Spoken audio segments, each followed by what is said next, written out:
La première fois que l'on en a vu un, que l'on a croisé un requin, ce fut pour nous une expérience déroutante.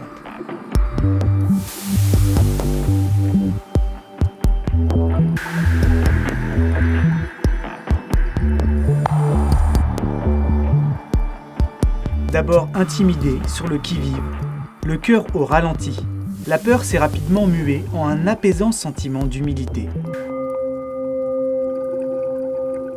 Mélangé à la sensation d'avoir vécu quelque chose d'un peu fou et grandiose. Et puis nous sommes allés sur d'autres sites, sur lesquels on en a vu 2, 3, 4. Les plongées se sont enchaînées et les requins sont devenus de plus en plus nombreux, présents à l'extérieur et à l'intérieur du lagon, comme sur les berges, à quelques mètres de la plage, où l'on compta jusqu'à 14 pointes noires autour de nous. Des requins de partout, jusqu'à ce que l'on se retrouve au terme de notre périple, face à un mur où l'on peinait à les compter.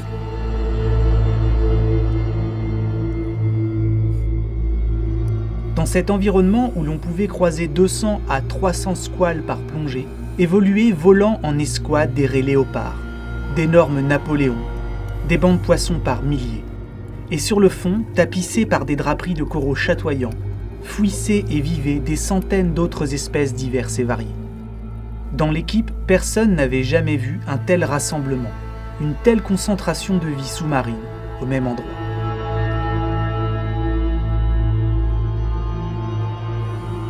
En assistant à ce ballet de vie foisonnante, nous avions la sensation d'être les témoins privilégiés d'un spectacle unique et exceptionnel.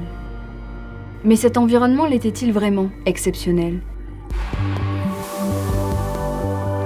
Nous est alors revenu en mémoire le souvenir de notre toute première plongée en Polynésie, quand, en sortant de l'eau, après avoir pour la première fois de notre vie croisé un requin, et alors que nous jubilions intérieurement, le moniteur nous dit, à demi-mot, qu'il était désolé que le site soit actuellement si dépeuplé. Étrangement, l'incroyable pour nous était décevant pour lui, car fort de son expérience, il savait en finesse ce que ce site avait de mieux à offrir. Il l'avait vu évoluer, changer au fil des années, et avait donc conscience de ce qu'il avait perdu. Ici, nous dit-il, il y avait avant le dernier épisode de blanchiment bien plus de coraux. Aujourd'hui, beaucoup sont étouffés par les algues, et tout l'environnement prenant appui sur ces maisons pour poissons s'est retrouvé perturbé. Bon nombre de requins ont fini par partir.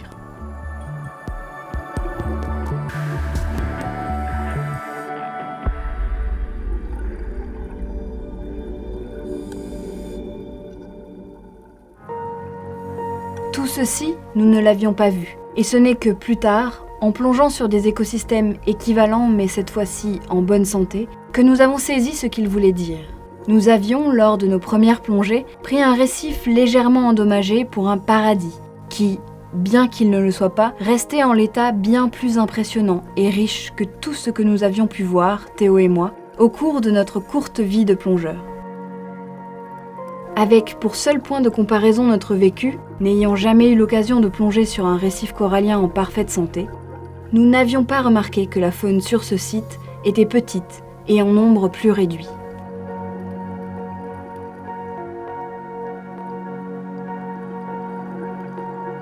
En réalité, ce que nous avions qualifié d'extraordinaire ne l'était que par contraste avec les environnements se portant relativement mal et dégradés sur lesquels nous avions appris à plonger. Cet unique vécu était devenu pour nous le niveau de référence, en quelque sorte l'état naturel. Réfléchissez-y, quand avez-vous vu la forêt ou les fonds marins les plus proches de chez vous, tels qu'ils sont quand ils se portent au mieux ? Pour ma part, certainement jamais, car aussi loin que mes souvenirs puissent remonter, j'ai toujours connu le lagon de la Réunion, là où j'ai grandi, partiellement dégradé.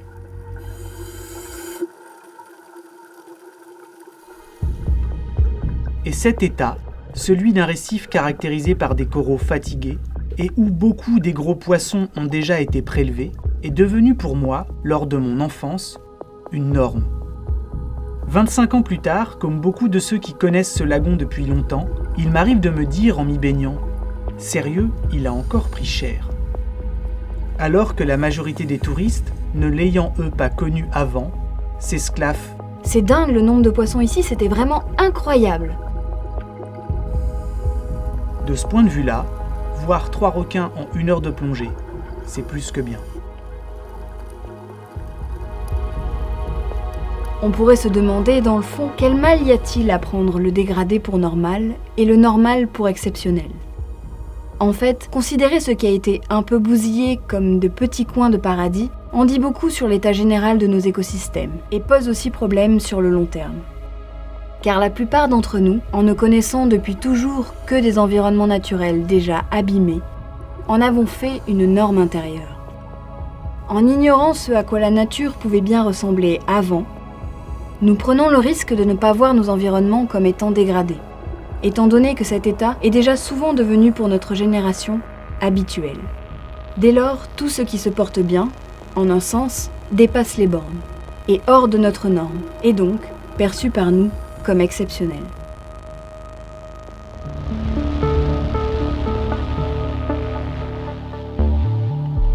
Et puis, cette difficulté à connaître l'état qu'aurait un milieu s'il était en bonne santé, à percevoir les changements, les déclins auxquels nous n'avons pas assisté, fait que chaque génération redéfinit ce qui est naturel, en fonction de son vécu, et avec le temps, finit sans le voir venir, par s'habituer à l'anormal. Aujourd'hui, dans de nombreuses régions du monde, certaines espèces sont devenues si rares que plus personne ne se souvient des époques où elles étaient présentes en abondance. Ces souvenirs se sont perdus et la disparition d'une espèce rare, n'est-ce pas tout compte fait quelque chose d'attendu, de normal ?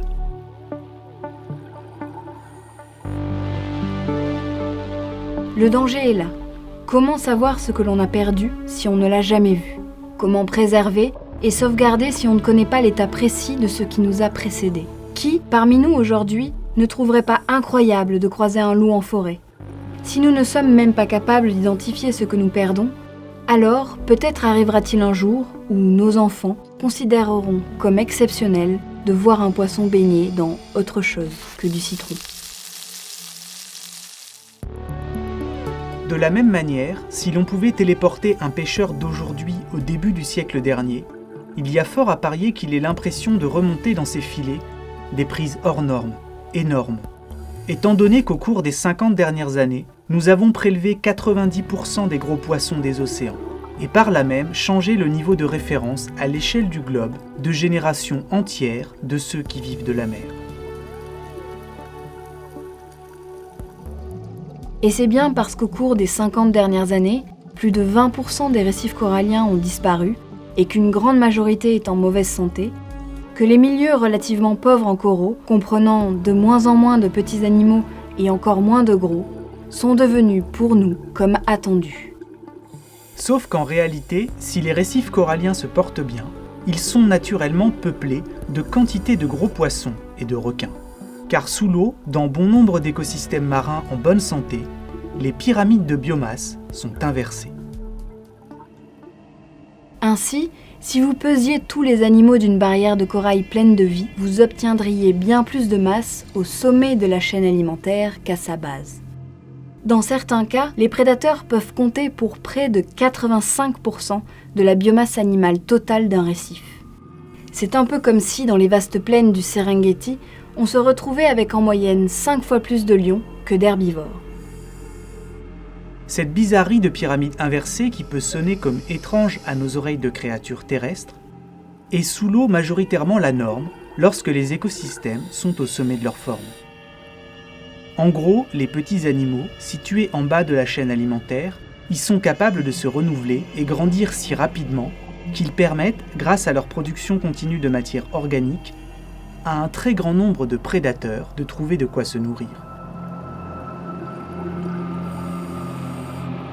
Après, n'allez pas croire que tous les écosystèmes marins en bonne santé ressemblent à cela. À l'échelle des océans, la vie est rarement aussi concentrée qu'elle ne l'est dans les récifs coralliens, qui ont toujours constitué des hotspots de biodiversité et qui, bien qu'ils ne couvrent qu'un pourcentage dérisoire de l'espace océanique, abritent, à un moment ou à un autre de leur vie, près de 25% des poissons de la planète. Et puis, nous sommes sur ces images dans une passe, une configuration où les richesses en nutriments des courants qui y circulent attire et concentre une grande quantité du vivant.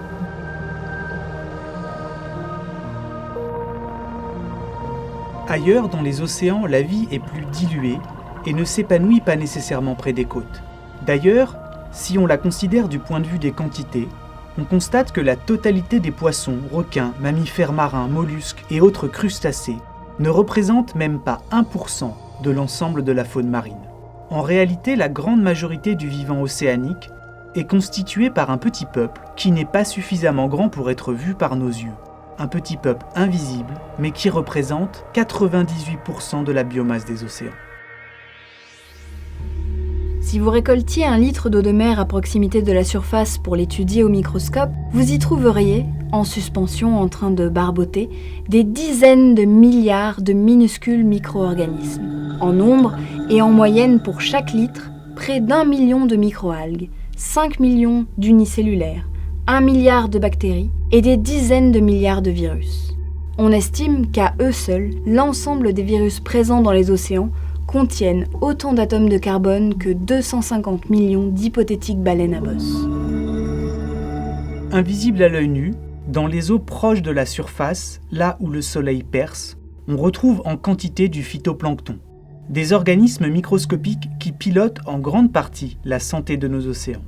Bien qu'ils ne représentent qu'1% de la biomasse des organismes photosynthétiques de notre planète, ce plancton végétal, à la durée de vie courte, mais se reproduisant rapidement, est responsable de près de 45% de la production primaire à l'échelle du globe.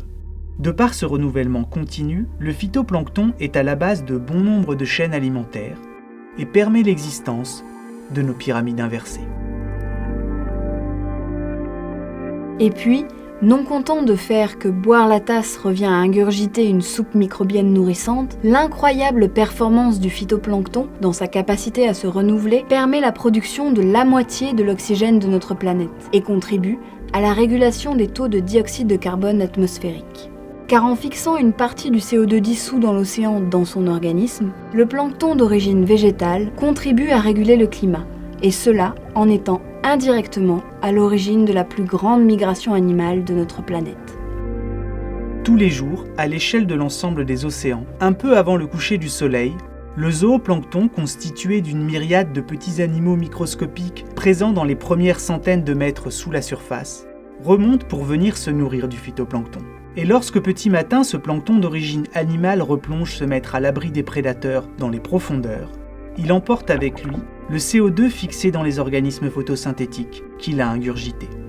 Ainsi, chaque jour, encore et toujours, cette migration quotidienne qui suit les rythmes du soleil contribue à transporter verticalement l'énergie et la matière tout en mélangeant la colonne d'eau.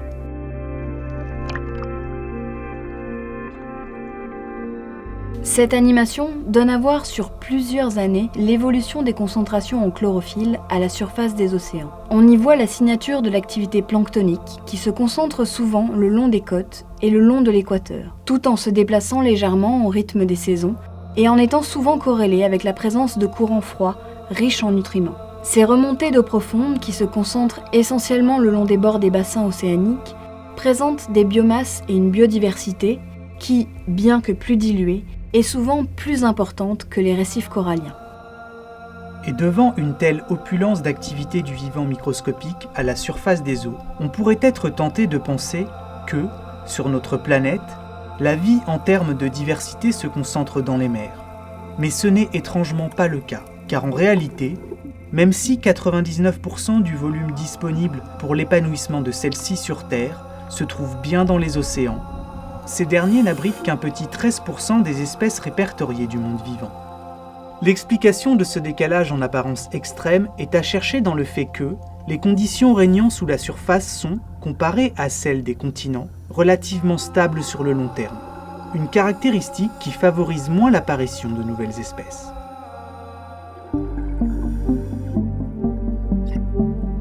Et puis, il faut bien prendre en compte que pour l'heure, dans les milieux océaniques, on a pu identifier et décrire seulement quelques 280 000 espèces différentes, alors que l'on estime qu'il en existe de 2 à 30 millions à découvrir. Dit autrement, la grande majorité de la biodiversité marine reste encore inconnue.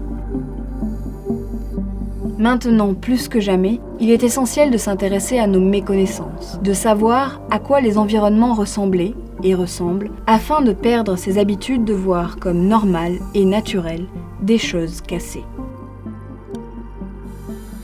Car dans le fond, aussi beau que soit ce panorama, il n'est pas normal d'avoir en sa présence la sensation de se retrouver face à de l'exceptionnel, d'avoir en quelques décennies, quelques siècles, oublié que les paradis aujourd'hui pour beaucoup perdus ont été pendant longtemps la norme.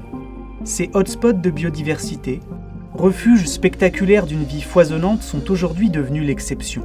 À nous de faire en sorte que l'opulence et l'abondance redeviennent la règle, l'exceptionnellement bien conservé, la norme.